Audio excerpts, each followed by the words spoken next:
Je me permets aussi de te présenter rapidement. Mais fais. Donc, Audrey Mullener. Et avant de parler de jeux de rôle au niveau académique, Audrey Mullener a été maître du jeu pendant un peu moins de 20 ans. Elle fait partie de l'association Ars Vivendi et du comité d'organisation d'Orchidée. Et elle est la coparente des conférences JDR-ID, qui donne la parole... Attends, je vais rapprocher que ça y a le micro. Donc la conférence JDR-ID, qui donne la parole à des intervenants du monde du jeu de rôle pour partager leurs réflexions et leurs travaux. En 2019, elle a défendu un mémoire rédigé dans la langue de Gary Gygax, Experiencing the Bluebird Tale Through the Bright Eyes, Role-Playing and Female Retellings of Perrault, La Barbe Bleue. Ce mémoire analyse la façon dont la rencontre entre réécriture féminine et jeu de rôle crée de nouvelles expériences narratives autour de questions d'identité et d'agentivité. Audrey, bienvenue et merci de ta présence. Et à toi de jouer. Merci. Et puisqu'on joue et qu'on joue à colloque RPG apparemment, je vais faire la même chose que je fais avec mes tables de jeux de rôle. Qui parmi vous a déjà fait une partie de jeu de rôle avant aujourd'hui? Levez haut la main. Qui a déjà jeté du jeu de rôle? Gardez la main en haut. Qui a déjà dû se taper l'écriture d'un scénario? Et puis, attention, là, je pense que ça va baisser. Qui a déjà fait ces nouveaux jeux de rôle narratifs sans scénario? Ah, pas mal. Du coup, quand j'ai été invitée à cette conférence, je me suis dit que j'allais essayer de réutiliser une partie de mon mémoire, mais pas tout. Comme ça me donnait l'occasion de parler de nouvelles choses. Et donc ma spécialité, c'est un peu plus le conte de fées et puis surtout les réécritures de contes de fées. Mais je me suis dit qu'il y avait un élément qui pouvait être utile à moi en tant que MJ, qui était de la structure de récit. Donc quand on parle de jeu de rôle, il y a un des premiers penseurs du jeu de rôle auquel j'ai été confrontée, c'était Robin Law, qui a écrit un guide sur comment être un bon maître de jeu, et puis qui a aussi écrit le Hamlet's Hit Points, où en fait il parle il analyse Hamlet de Shakespeare, et puis il essaye de découvrir comment on peut utiliser la structure de Hamlet pour faire de meilleurs scénarios. Et il commence par dire que si, en tant que MJ, vous pouvez occasionnellement réutiliser un moment précédent de manière inattendue, couper quelques-uns des moments ennuyeux et faire se produire quelque chose d'important et d'excitant vers la fin de la partie, vous passez pour un génie de la structure. Parce qu'on a peu d'attentes en jeu de rôle, apparemment. Et c'est vrai que l'histoire de notre hobby fait que le scénario, l'histoire, la structure de récit n'est pas du tout un élément qui est apparu avec le jeu de rôle. D'ailleurs, le jeu de rôle lui-même n'est pas un élément qui est apparu avec le jeu de rôle. D'ailleurs, on a une excellente conférence de Coralie David sur le sujet que vous pouvez aller regarder sur la chaîne YouTube de JDR-ID. Mais l'idée des premières aventures, c'est que vous vous baladez dans un donjon.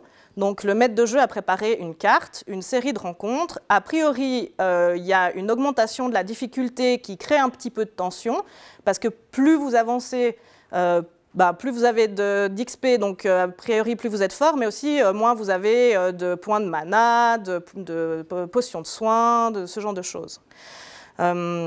Donc, dans les premiers scénarios pour Donjons et Dragons, on n'a pas du tout de notion d'histoire. C'est quelque chose qui vient plus tard avec d'autres genres de récits.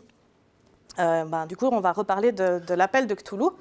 L'Appel de Cthulhu, dans sa première, deuxième, troisième, quatrième, cinquième, sixième et septième édition, enfin peut-être pas la septième, mais jusqu'à la sixième en tout cas, propose de regarder le scénario comme une espèce d'oignon.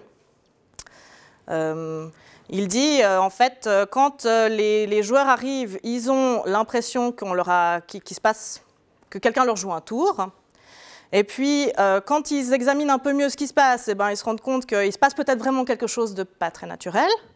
Et puis après, ils se rendent compte que non seulement c'est pas très naturel, mais qu'il y a des forces dont ils ne soupçonnaient jamais l'existence qui sont en fait en jeu, jusqu'au moment où ils se rendent compte qu'en fait, la vie ne vaut pas la peine d'être vécue, on est tellement petit qu'on va se faire écrabouiller, et là, on sombre dans la folie, c'est l'horreur cosmique.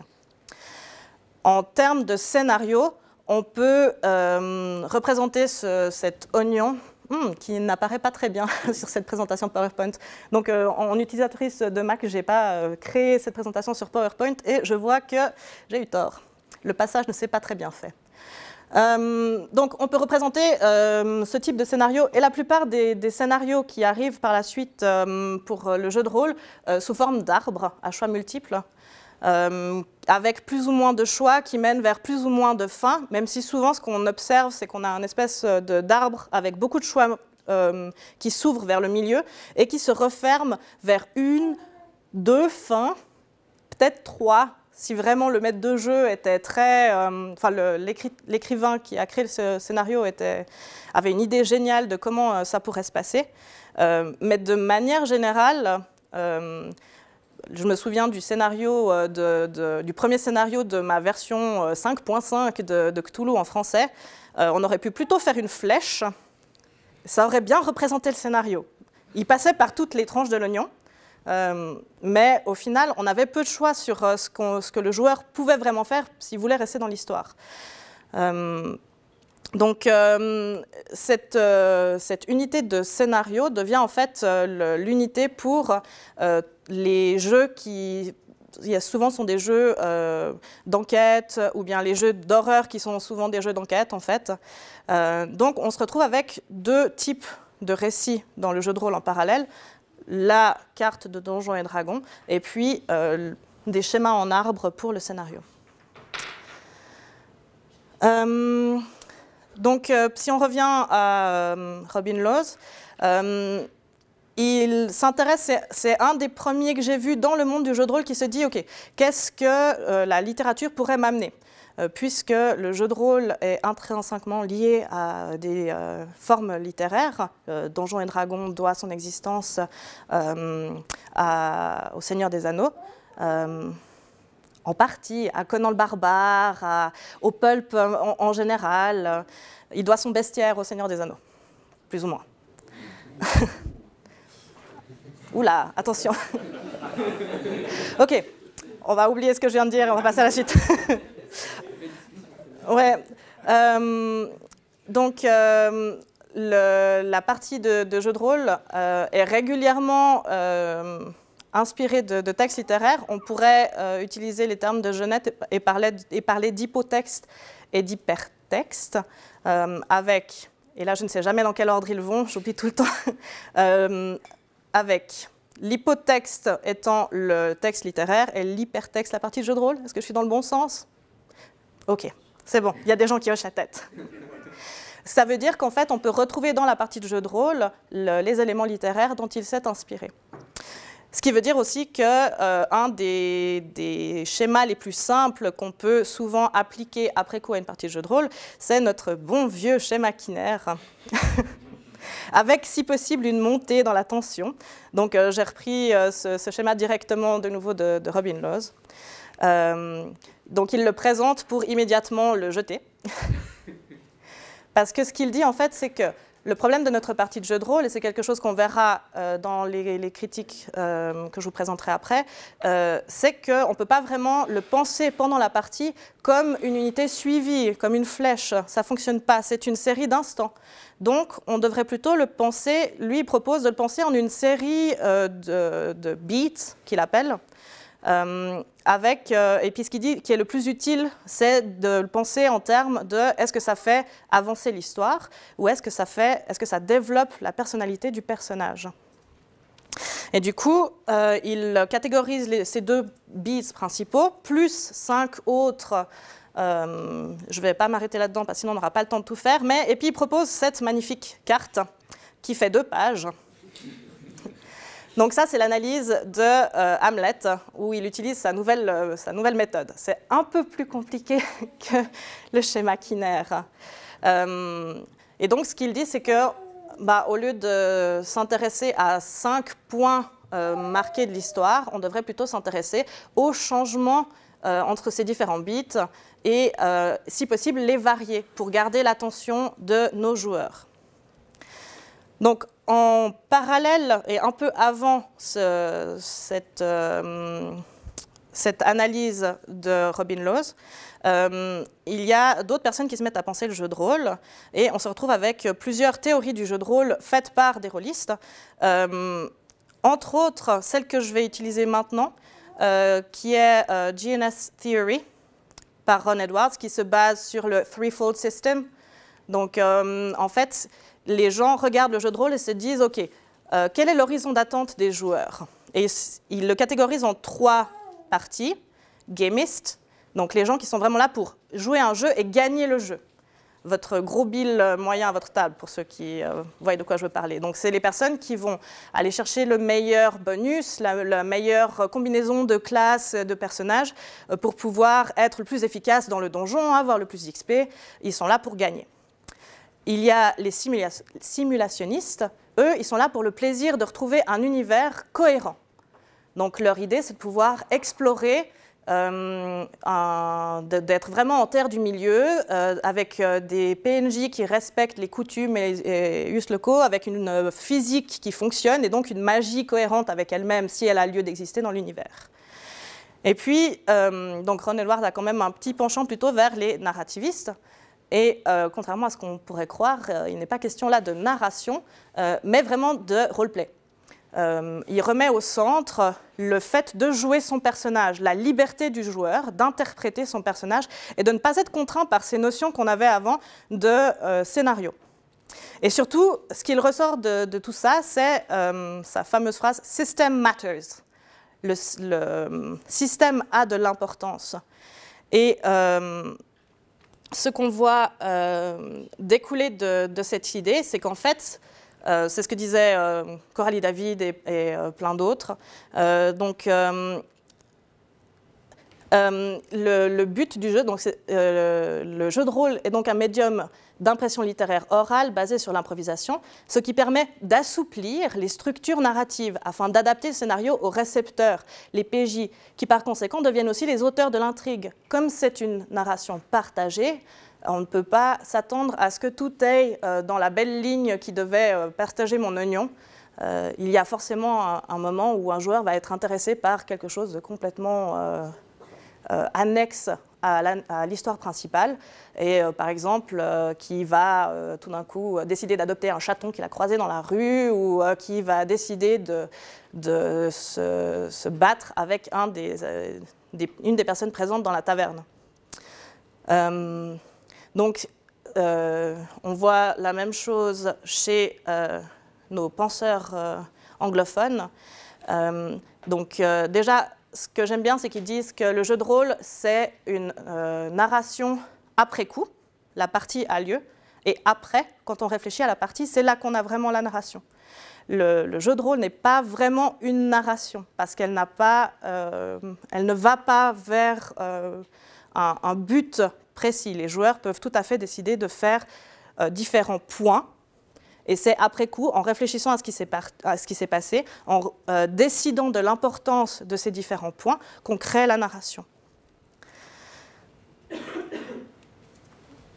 Donc, des théories de Ron Edwards, entre autres, il y a tout un courant de jeux de rôle dits narrativistes qui se crée. Et pour obéir justement à cette idée que ce qui est central, ce n'est pas le scénario, la narration, eh bien, le plus connu d'entre eux commence par dire MJ, vous allez faire quelque chose de tout à fait nouveau et incroyable. Vous n'allez pas créer de scénario. Vous n'aurez pas la moindre idée de ce qui va se passer dans l'histoire avant que vos joueurs aient commencé à jouer. Par contre, une fois que vos joueurs auront commencé à jouer, vous allez imaginer ce qui pourrait se passer s'ils n'intervenaient pas, ce qu'ils nomment des fronts. Donc, l'Apocalypse World se passe dans un monde post-apocalyptique, dans une cité, puis il dit on pourrait imaginer que l'un des chefs de la ville qui a un gang dans le nord est en train d'essayer de s'étendre, donc il va peut-être faire la guerre au sud. Donc, si vos joueurs n'interviennent pas, c'est quelque chose qui va se passer. On pourrait imaginer que un chef de culte va avoir une vision qui va lui faire penser qu'il faut exiler la moitié de la ville et détruire l'autre moitié. Et c'est quelque chose qui va se passer si vos joueurs n'interviennent pas. Et puis, il donne comme conseil aux joueurs de s'inspirer, au MJ, de s'inspirer des séries télé, d'aller directement à l'essentiel des scènes et de suivre les actions de ces joueurs. Ce sont vraiment les joueurs qui deviennent la force motrice de la narration. On a d'autres choses un petit peu plus étranges qui apparaissent, entre autres, je ne sais pas si certains d'entre vous ont joué à Microscope, donc A Fractal Role-Playing Game of Epic Histories. Microscope propose un truc étrange. Déjà, il vous propose la moitié du temps de ne pas faire du jeu de rôle. Ce qu'il vous propose, c'est de poser une durée avec un thème. Par exemple, l'humanité fuit la Terre mourante et se répand à travers les étoiles. Il vous fait définir le début. Il vous fait définir la fin. Et après, dans cette belle ligne vide, il vous propose d'aller jouer ce que vous voulez et de diviser votre ligne de temps en 3 types d'unités de temps. Une période, où on va décrire vraiment très brièvement ce qui se passe sans faire de jeu de rôle.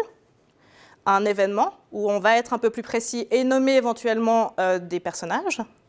Et puis, éventuellement, on va peut-être jouer des scènes, en sachant que nous ne possédons pas de personnages, donc nous pouvons nous retrouver à jouer une fois Zarax, le grand empereur maléfique, et la fois suivante, le héros qui affronte juste pour cette scène. Et puis, il vous propose de faire des allers-retours et de jouer ces différentes choses jusqu'à ce que vous vous sentiez satisfait de la narration que vous avez obtenue. Narration, du coup, qui se fait complètement dans le désordre, à 3 niveaux différents de temporalité, et qui est par contre un excellent outil pour créer des scénarios plus classiques. Et là, voilà. Le dernier exemple que je vais vous montrer vient de Good Society, qui est un jeu que j'apprécie beaucoup, dans lequel on fait peu de choses à part prendre le thé entre personnes de bonne compagnie, raconter des ragots sur ce que fait la nouvelle personne dans la ville et faire très attention à nos manières. Donc c'est un jeu inspiré des œuvres de Jane Austen. Et puis, il propose en fait un cycle avec de nouveau différents moments de jeu. Un moment de jeu de rôle, un moment complètement méta où on va voir si notre personnage s'est bien conduit, a obéi aux règles de bienséance, de politesse, a pourchassé ses buts, parce que bien sûr, il va être tiraillé entre 2 choses opposées, souvent quelque chose de type obligation familiale et l'amour. C'est vraiment bien. Vous devriez essayer. Et puis, on va avoir une partie qui est intradiégétique, mais qui n'est pas directement du jeu de rôle, qui va être l'épistolaire. On va s'envoyer des lettres. Et on n'est pas obligé d'envoyer des lettres de la part de notre personnage. On peut tout à fait envoyer des lettres de la part d'un personnage de quelqu'un d'autre. Et en fait, il propose de faire ce cycle plusieurs fois, jusqu'à ce qu'on soit satisfait de ce que nous avons raconté. Donc, on voit que dans le jeu de rôle, on a dans le jeu de rôle classique nos 2 unités qui sont le donjon ou bien le scénario, et puis qu'à partir de ce mouvement narrativiste, on revient sur le jeu lui-même pour lui faire porter la structuration de la partie et par après la création d'une histoire. Donc, je me suis intéressée à tout ça, c'est parce qu'à la base, je voulais parler de contes de fées. Et puis, j'ai commencé à chercher des jeux de rôle qui se basaient sur le conte de fées. Donc, il faut savoir que conte de fées, c'est extrêmement vaste, puisqu'on compte dans le conte de fées autant des histoires contenant des fées. Si vous parlez de contes de fées, vous aurez autant les chants de Tamlin que les contes littéraires de Perrault. Il a donc fallu que je diminue un peu mon champ de recherche. Ma spécialité à moi, c'est le conte de fées littéraire, et plus spécialement Perrault, qui est l'auteur que j'avais analysé pour mon mémoire. Ce qu'il faut savoir sur le conte de fées littéraire, c'est qu'il est déjà compliqué. Il y a déjà plusieurs plusieurs éléments. Une des choses qui est valable pour les contes littéraires, c'est le côté merveilleux et le fait que c'est un commentaire social. Au moment de sa création au XVIIe siècle dans les salons littéraires, il n'est pas question de moralité, mais d'éducation. Ça va changer. Mais à ce moment-là de son histoire, c'est un conte, un récit pour adultes. Et on a déjà, au moment de sa création, deux types de structures, puisque Charles Perrault écrit des contes courts, pour lesquels la critique va lui l'ovationner, pendant que la plus grande partie des auteurs de contes de fées, les femmes justement des salons, écrivent des contes extrêmement complexes, qui sont souvent des narrations dans d'autres narrations, où on met en scène le salon lui-même et des gens qui racontent des histoires, et des histoires qui peuvent être très longues, comme des petits romans pour certaines. Donc on voit déjà que même en se focalisant sur le conte de fées littéraire, il y a à boire et à manger. On peut compter aussi dans le conte littéraire les Kinder- und Hausmärchen des frères Grimm, puisqu'il y a un travail de réécriture qui en font vraiment des œuvres d'auteurs. C'est intéressant de se rendre compte qu'en 2 siècles, le conte est passé d'un conte pour adultes sans moralité, mais avec un commentaire de société, à un conte vraiment pour enfants, cette fois, avec une moralité, une chose à apprendre. Et puis, il garde le récit court, la forme courte de Perrault, et on commence à voir apparaître vraiment ces règles de 3. Donc, un personnage qui rencontre 3 autres personnages, ou bien un événement qui se produit 3 fois. Une dernière chose à savoir, c'est que les frères Grimm se rendent compte que ce qui plaît aux enfants, c'est la violence et le sang.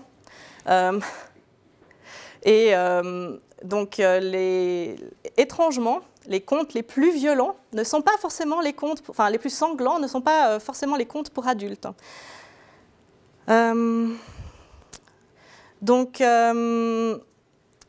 En cherchant des jeux de rôle qui utilisaient le conte de fées littéraire, au début, je me suis dit, bon, je vais essayer de chercher des contes qui utilisent Perrault, et là, je me suis rendu compte qu'il n'y en avait pratiquement pas. Donc, je me suis dit, OK, je vais ouvrir un peu. S'il mentionne Grimm ou Andersen, je prends aussi. J'étais un peu déçue à ce moment-là, parce qu'avec la quantité d'adaptations en dessin animé, en jeu, en autres contes, notamment grâce à Disney qui existe, je m'attendais à ce que le conte de fées se soit retrouvé dans le jeu de rôle. Après tout, c'est une unité assez parlante pour la plupart d'entre nous, puisque nous avons tous lu, vu des contes en étant enfants. C'est donc un espèce de langage commun que nous partageons tous, et c'est parfait en théorie pour du jeu de rôle. Donc, ce que j'ai trouvé au final, en gardant ce critère de jeu de rôle qui mentionne les contes de Grimm ou les contes de Perrault ou éventuellement les contes d'Andersen, c'est qu'il y a 2 catégories de jeux de rôle qui utilisent le conte littéraire. Donc, les contes de fées pour enfants, pas très étonnant, qui proposent plutôt à ce moment-là de garder le côté whimsical, on a presque l'impression qu'il s'adresse aux parents en rappel de quand ils étaient enfants. Est-ce que vous vous souvenez quand tout était imaginaire, avant les règles et avant qui est quelque chose qu'on retrouve pas mal dans les introductions au jeu de rôle d'ailleurs. Le jeu de rôle, cet espace enfantin où vous avez la liberté et l'imagination. Souvent, quand le conte est utilisé pour les enfants, du coup, on va être plutôt du côté de l'aventure, quelque chose d'un peu léger, où les enfants vont pouvoir s'amuser, être des héros. Et au final, c'est plus proche d'un donjon et dragon avec des personnages tirés de contes ou des lieux tirés de contes que du conte lui-même. Et puis, la deuxième chose qu'on trouve, c'est le conte de fées, cette fois pour les adultes, c'est-à-dire conte de fées d'horreur, pour lequel j'ai retenu 3 jeux, même si l'un d'entre eux est vraiment à la limite de mon critère.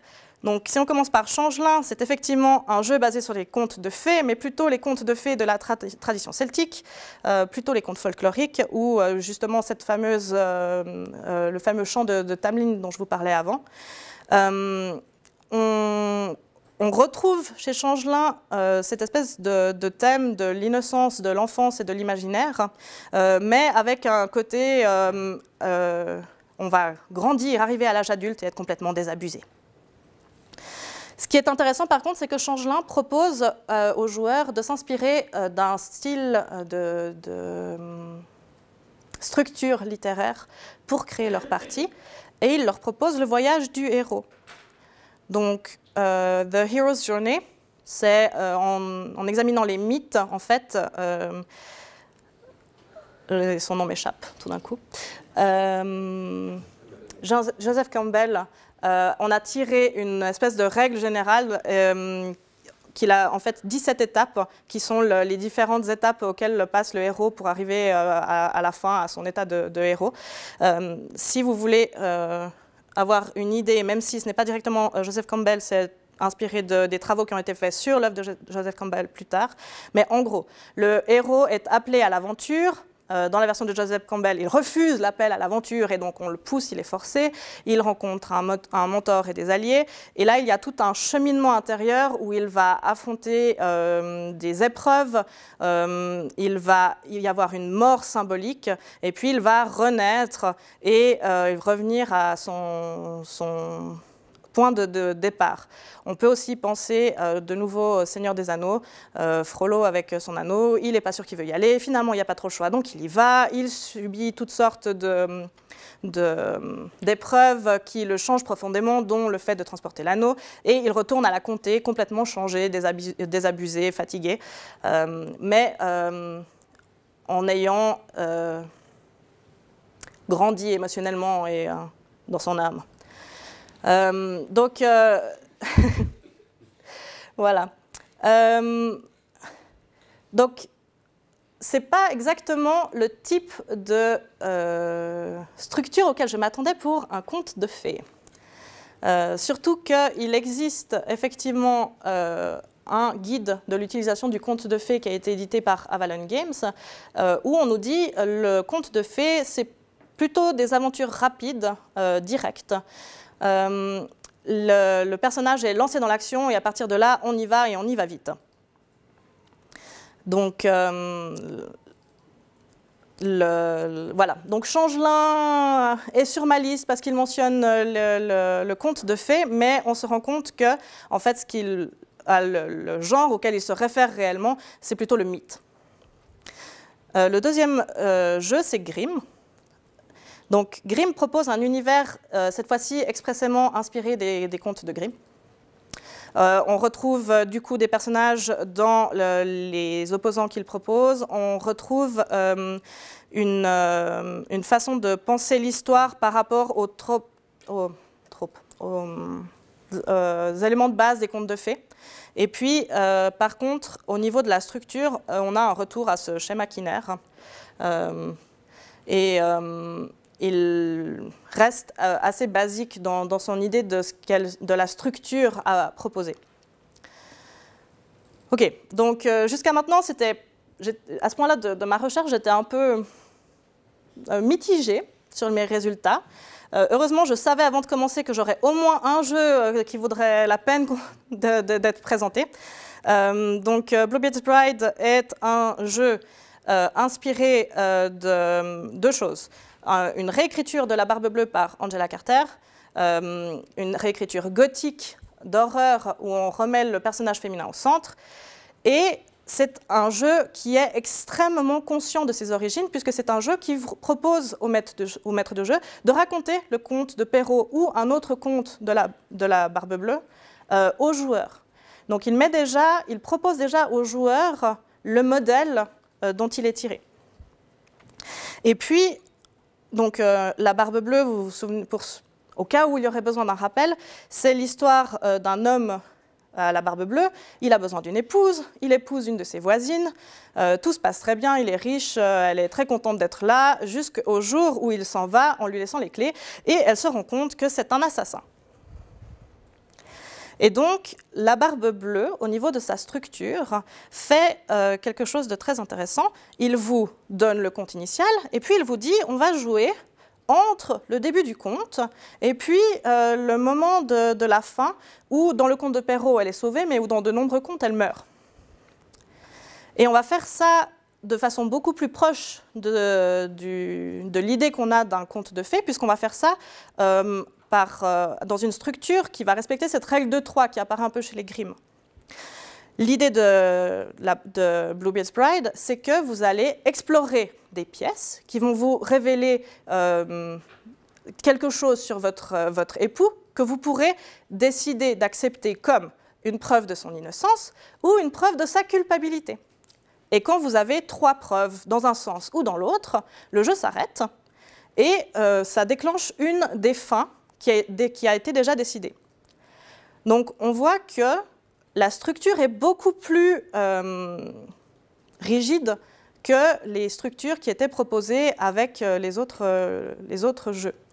Le fait que la Bluebeard's Bride soit extrêmement conscient de son matériel de départ fait qu'il propose une structure qui lui colle mieux, mais qui contraint beaucoup plus les joueurs.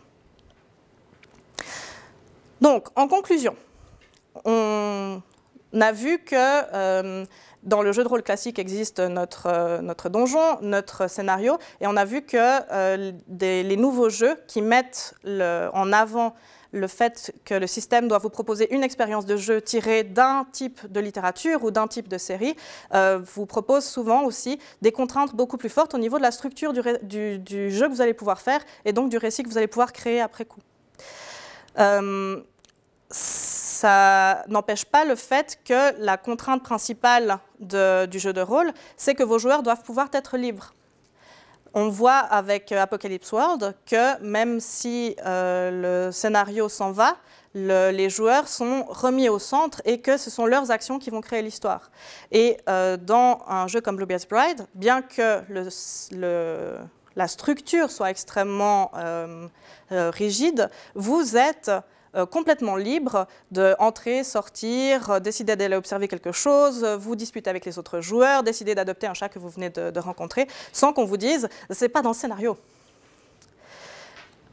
On voit aussi que au niveau de la littérature dont on s'inspire, finalement, si on met de côté les listes de rencontres, d'ennemis ou les listes de lieux, on a peu, souvent, dans le modèle avec scénario, de référence à la structure des récits auxquels on s'intéresse. On peut voir ça avec Changelin qui nous dit nous allons raconter un conte de fées et qui finalement vous propose de raconter un mythe féerique.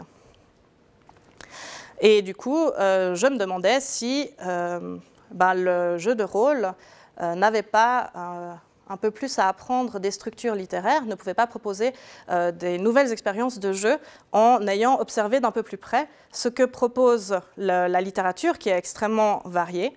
Et à l'inverse, est-ce que le jeu de rôle pourrait nous en apprendre plus, par exemple, sur le conte de fées ou sur les romans de Jane Austen, si elle se rapproche un peu plus de leur structure? Voilà.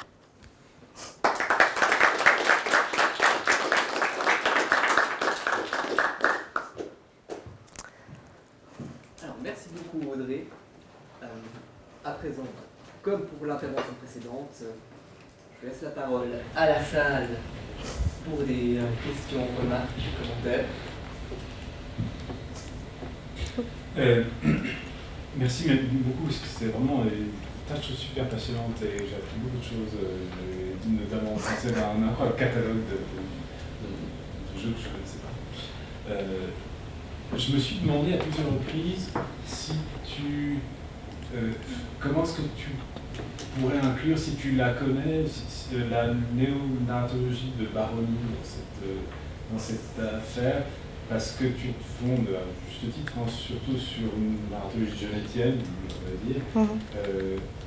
Et je n'ai pas du tout envie de te piéger dans une question qui parce que lui, il travaille sous forme d'arc, de tension, de tension narrative, d'arc narratif,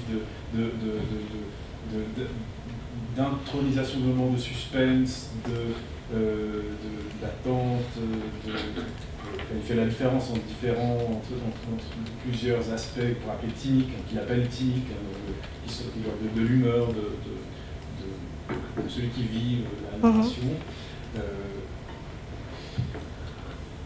Et il me semble que... J'ai l'impression qu'il va quand même un peu dans le sens de Robin Law. L'idée, c'est de maintenir le joueur intéressé, pas de lui proposer forcément quelque chose qui se tient. Après, je dois avouer que Baroni manque à ma culture, qu'il est sur ma liste de choses à lire. Et donc, je ne pourrais pas répondre de façon satisfaisante à cette question, mais que je suis tout à fait prête à être instruite. Les Rois de l'intrigue, parce que c'est son dernier livre, il fait une sorte de... Il fait une sorte de digest des choses qu'il a écrites avant. D'accord. C'est vachement bien. Je conseille celui-là. D'accord. Merci. C'est juste pour revenir sur ce que tu disais. Il y a un jeu de rôle français qui est sur les ombres d'Estoren qui construisent tout leur scénario sur ce modèle-là, en fait, sur le modèle de Baroni. Ah ouais? Et explicitement dans les guides de MJ, tous les scénarios sont construits là-dessus. Il sait ça, rappelle. Je regarde, il devrait être là, il devrait être là. Et puis, et là, je me suis dit, s'il avait été là à la présentation, peut-être que je connais, il aurait ça en ébullition. Et en plus d'apprendre ça, il faut absolument qu'il dise. Tu peux me redonner Les ombres d'Estoren. Mais du coup, les ombres d'Estoren, c'est pas dans le manuel de base que c'est mentionné ce genre de choses, parce que c'est un système... Manuel de base, et après c'est surtout développé dans les extensions et notamment dans dans la campagne qui a été publiée en 4 tomes. Là ils ont vraiment développé le truc. Ok. Je m'étais arrêtée au manuel de base. Oui, le manuel de base en fait est vraiment pour poser l'univers et du coup les conseils pour les MJ sont assez limités, c'est vraiment dans les extensions de la... D'accord. Merci. Oui. Tu as parlé de ce système sur la règle du 3 dans les contes, qui est aussi représenté ou mis sous-système dans le jeu dont tu nous as parlé, le jeu Barbe Bleue. Je voulais savoir dans quelle mesure est-ce que cette adaptation sous forme de règles permettait de faire ressentir ce que cette règle de 3 peut faire ressentir lorsqu'on raconte une histoire, et aussi si, soit de la part du système de jeu, soit de la part de tes joueurs lors des parties que tu as pu faire, s'il y a des tentatives de leur part de justement s'emparer des codes du conte de fées pour le mettre sous forme de jeu de rôle. Pas vraiment. Donc, la Barbe Bluebeard's Pride est un objet quand même particulier parce que c'est une réécriture de la Barbe Bleue, et donc l'inspiration vraiment qui ressort dans le livre lui-même, c'est vraiment cette nouvelle d'Angela Carter, The Bloody Chamber. Le conte, la version de Perrault, apparaît vraiment plutôt comme cet hypotexte et cette inspiration au niveau des thèmes et dans la structure du récit. On la retrouve assez peu, au final, dans les scènes qu'on joue, qui sont vraiment plus proches du gothique, voire de l'horreur carrément macabre. Donc, les joueurs ont assez peu tendance à faire référence aux contes de fées. Ils vont plutôt utiliser les tropes, les lieux communs de l'horreur. Ce qui est tout à fait le but du jeu, puisque l'idée du jeu, c'est de faire réfléchir aussi à la tradition du récit au féminin. Alors que la plupart des contes que les gens connaissent sont issus de traditions d'écrivains.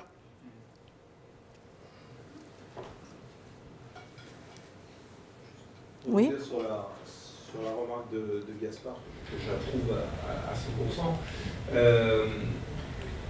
l'intérêt de revenir à ce que propose Raphaël Baroni, c'est notamment qu'au lieu de parler de récit comme fait 95% de la narratologie, il lui parle d'intrigue. Ce qui fait que ce que tu disais par exemple, alors avec une question de traduction qui n'est pas évidente, c'est-à-dire quand on parle de narrative, est-ce qu'on va traduire par récit ou par narration? C'est toujours compliqué, et moi quand j'interviens en anglais, j'arrive pas à dire bon, le jeu de rôle c'est narrative, ça ne donne pas des narratives. C'est-à-dire qu'on doit, avec narrative, avoir en plus le discernement de savoir si on parle d'un verbe ou d'un adjectif en langue anglaise. Et en fait, parler d'intrigue comme le fait Baroni, c'est présent dans toute la structure, qu'on soit avec un scénario traditionnel rôliste ou avec une autorisation qui va invoquer l'histoire. Ou même, alors dans le cas de Microscope... Je vais juste attraper de quoi écrire.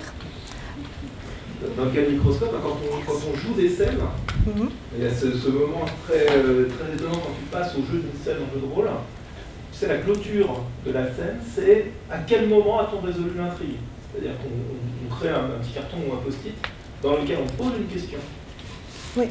Et que va-t-on découvrir au moment du sac du trésor royal? Et tant qu'on n'a pas répondu à cette question qui était en haut du post-it, on continue à jouer la scène, même si elle peut durer une demi-heure. Et ça, c'est de l'intrigue. C'est-à-dire, c'est la question tendue. Alors que le récit considère qu'on a déjà le dénouement. Donc c'est pour ça que Baroni, qui n'est pas rôliste, a une influence majeure sur les textes, par exemple, de Jérôme Larrey.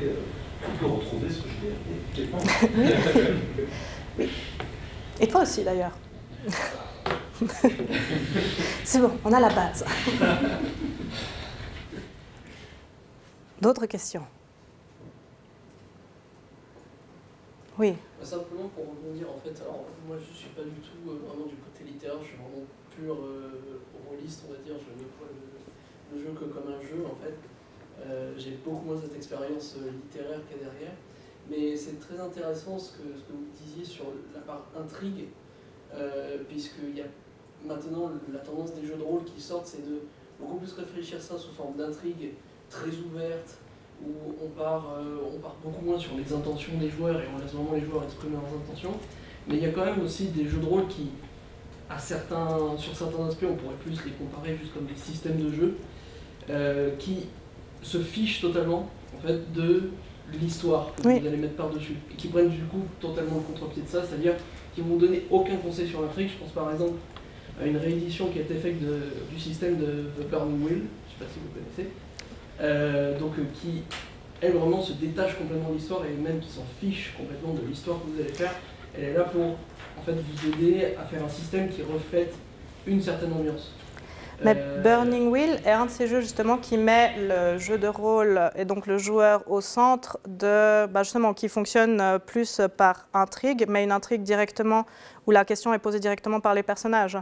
Il fait partie aussi de cette mouvance narrativiste, mine de rien, parce que narrativiste ne veut pas dire détaché du système.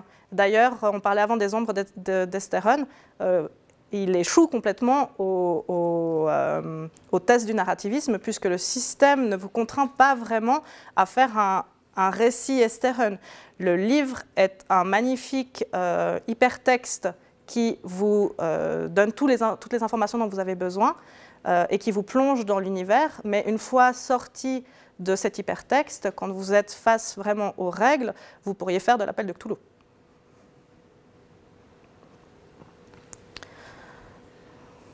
Merci beaucoup pour votre intervention, merci beaucoup pour vos retours.